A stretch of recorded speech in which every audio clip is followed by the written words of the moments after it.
ಹೋಗ್ತೀವಿ ಅಂತ ಹೇಳಿ. ಸೊ ಪ್ರತಿ ವರ್ಷದಂತೆ ಈ ವರ್ಷ ಕೂಡ ಗುರುವಾಸನಲ್ಲಿ ಐತಿಹಾಸಿಕ ಶಿವಸಿದಂಬರೇಶ್ವರ ಜಾತ್ರಾ ಮಹೋತ್ಸವನ ಗುರುವಾಸನ ಜನಾಂಗ ಅತ್ಯಂತ ವಿಜೃಂಭಣೆಯಿಂದ ತೇರನ್ನು ಎಳೆಯುವ ಮುಖಾಂತರ ಬಹಳಷ್ಟು ವೈಭವದಿಂದ ಜಾತ್ರಾ ಮಹೋತ್ಸವನ ವಿಶೇಷವಾಗಿ ಮಾಡಿದ್ದು ನಿಜಕ್ಕೂ ಸಂತೋಷ ವಿಷಯ. ಬರ್ತಕ್ಕಂಥ ನಿರ್ಮಾಣದ ವರ್ಷಗಳಲ್ಲಿ ಹೇಳ್ತಾ ಸ್ವತಂತ್ರ ಪೂರ್ವದಲ್ಲಿ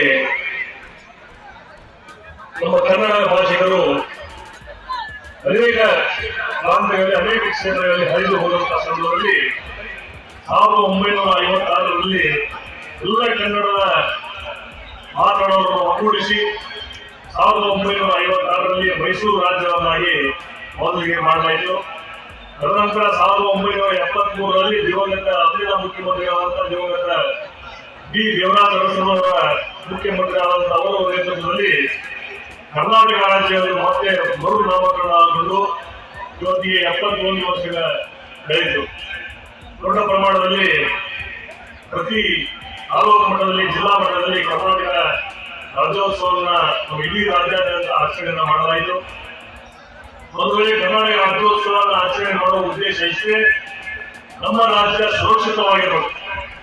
ಹೇಗೆ ನಮ್ಮ ಭಾರತ ದೇಶದ ಗಡಿಭಾಗದಲ್ಲಿ ಸೈನಿಕರು ನಮ್ಮ ದೇಶವನ್ನ ಕಾಯುವ ಮುಖಾಂತರ ನಾವು ಎಲ್ಲರೂ ಹಾಯಾಗಿ ಬದುಕ್ತಾ ಇದ್ದೀವಿ, ಅದೇ ರೀತಿ ನಮ್ಮ ಈ ಕರ್ನಾಟಕ ರಾಜ್ಯ ಕೂಡ ಬಹಳಷ್ಟು ಸಂಕಷ್ಟದಲ್ಲಿರುವಂತಹ ಸಂದರ್ಭದಲ್ಲಿ ಉದಾಹರಣೆಗಾಗಿ ಬೆಳಗಾವಿಯನ್ನ ಮಹಾರಾಷ್ಟ್ರದವರು ಬೇಕು ಅಂತ ಕೇಳಿದರೆ, ಬಳ್ಳಾರಿಯನ್ನ ಆಂಧ್ರ ಪ್ರದೇಶದವರು ಕೇಳಿದರೆ, ಕಾಸರಗೋಡನ್ನ ಕೇರಳದವರು ಕೇಳಿದರೆ, ಮಹದಾಯಿ ನದಿ ಕಳಸಾ ಬಂಡೂರಿಯನ್ನ ಗೋವಾದವರು ನಮ್ಮದು ಅಂತ ಹೇಳ್ತಾ ಇದ್ದಾರೆ.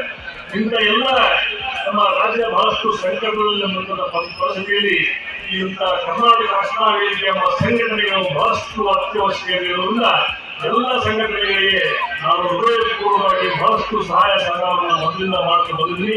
ಮುಂದಿನ ದಿನಮಾನಗಳಲ್ಲಿ ಇಂಥ ಸಂಘಟನೆ ಏನೇ ಒಂದು ಕೂಡ ಅವರಿಗೆ ಬೆನ್ನೆಲುಬಾಗಿ ನಿಲ್ಲುವಂತ ಮಾತನ್ನು ಕೂಡ ಈ ಸಂದರ್ಭದಲ್ಲಿ ಹೇಳಿ ಎಲ್ಲ ಕಲಾವಿದರಿಗೆ ಅಭಿನಂದಿಸಬೇಕಂತ ಈ ಸಂದರ್ಭದಲ್ಲಿ ಹೇಳಿ, ಈ ಒಂದು ಕ್ಷೇತ್ರದಲ್ಲಿ ಒಂದು ಕ್ರಾಂತಿ ಕಾರ್ಯವನ್ನ ನಾನು ರಾಜಕೀಯಕ್ಕಿಂತ ಹೆಚ್ಚು ಸಮಾಜ ಸೇವೆಯನ್ನ ಮಾಡುವ ಮುಖಾಂತರ ಇತಿಹಾಸದಲ್ಲಿ ಏನಾದರೂ ಒಂದು ಬರಡುವಂತ ಪ್ರಾಮಾಣಿಕ ಪ್ರಯತ್ನವನ್ನ ನಾನು ಮಾಡ್ತಾ ಇದ್ದೀನಿ.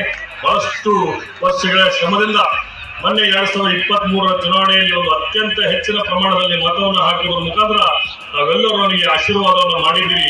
ತಮ್ಮೆಲ್ಲರ ಋಣವನ್ನ ತೀರಿಸುವಂತ ಪ್ರಾಮಾಣಿಕ ಪ್ರಯತ್ನವನ್ನ ಈ ಕ್ಷೇತ್ರದ ಅಭಿವೃದ್ಧಿಗಾಗಿ ಕಂಕಣಬದ್ಧನಾಗಿ ಕಟಿಬದ್ಧನಾಗಿ ಅಭಿವೃದ್ಧಿ ಶ್ರಮಿಸಿ ಈ ಕ್ಷೇತ್ರದ ಸರ್ವಾಂಗೀಣ ಅಭಿವೃದ್ಧಿನ ಮಾಡಿ ತಮ್ಮ ಋಣವನ್ನು ತೀರಿಸುವಂತಹ ಪ್ರಯತ್ನವನ್ನ ಖಂಡಿತವಾಗಲೂ ಮಾಡ್ತೀನಿ ಅನ್ನುವಂತ ಮಾತನ್ನ ಈ ಸಂದರ್ಭದಲ್ಲಿ ಹೇಳಿ, ಐತಿಹಾಸಿಕ ದೇವಸ್ಥಾನವನ್ನ ಪ್ರಾಧಿಕಾರವನ್ನಾಗಿ ಮಾಡಿ ಇಡೀ ನಮ್ಮ ಕರ್ನಾಟಕ ರಾಜ್ಯದಲ್ಲಿ ಅತ್ಯಂತ ಪ್ರಖ್ಯಾತ ದೇವಸ್ಥಾನ ಆಗಿರುವಂತಹ ಸವದತ್ತಿ ಯಲ್ಲಮ್ಮ ದೇವಸ್ಥಾನವನ್ನು ಪ್ರಾಧಿಕಾರವನ್ನಾಗಿ ಮಾಡಿ ಸುಮಾರು 215 ಕೋಟಿ ರೂಪಾಯಿ ಅನುದಾನವನ್ನು ತರುವುದರ ಮುಖಾಂತರ ಒಂದು ಅದ್ಭುತವಾದ ಮಾಸ್ಟರ್ ಪ್ಲಾನ್ ಅನ್ನು ರೂಪಿಸಿ DPR ಕೂಡ ರೆಡಿಯಾಗಿ ಅತಿ ಶೀಘ್ರದಲ್ಲಿ ಕೆಲಸ ಕೂಡ ಪ್ರಾರಂಭವಾಗಲಿದೆ.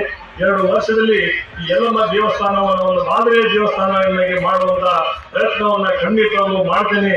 ಈ ದೇವಿಯ ಎಲ್ಲ ಭಕ್ತರಿಗೆ ಅನುಕೂಲ ಕೊಡುವಂತ ವ್ಯವಸ್ಥೆಯನ್ನ ಖಂಡಿತವಾಗಲೂ ಮಾಡ್ತೇನೆ. ಜೊತೆಗೆ ಸವದತ್ತಿ ನಗರದ ಎಲ್ಲ ಕಾಮಗಾರಿಗಳನ್ನ ಅತ್ಯಂತ ಶೀಘ್ರದಲ್ಲಿ ಮಾಡಿ ನನ್ನ ಅವಧಿಯಲ್ಲಿ ಮಾಡಿಕೊಟ್ಟು ತಮ್ಮ ಮುಂದೆ ಬರ್ತೇನೆ, ಇಲ್ಲಾಂದ್ರೆ ಬರುವುದಿಲ್ಲ ಅನ್ನುವಂತ ಮಾತನ್ನು ಕೂಡ ಈ ಸಂದರ್ಭದಲ್ಲಿ ಹೇಳಿ ನನಗೆ ಉದ್ಘಾಟನೆ ಮಾಡಲಿಕ್ಕೆ ಅವಕಾಶ ಕೊಟ್ಟಂತಹ ಎಲ್ಲ ಸವದತ್ತಿ ಕರ್ನಾಟಕ ರಕ್ಷಣಾ ವೇದಿಕೆಯ ಸರ್ವ ಸದಸ್ಯರಿಗೆ ಅನಂತ ಕೋಟಿ ಧನ್ಯವಾದಗಳನ್ನು ಅರ್ಪಿಸಿ ನನ್ನ ಮಾತನ್ನು ಮುಗಿಸ್ತೇನೆ. ಜೈ ಹಿಂದ್, ಜೈ ಕರ್ನಾಟಕ ಮಾತೆ.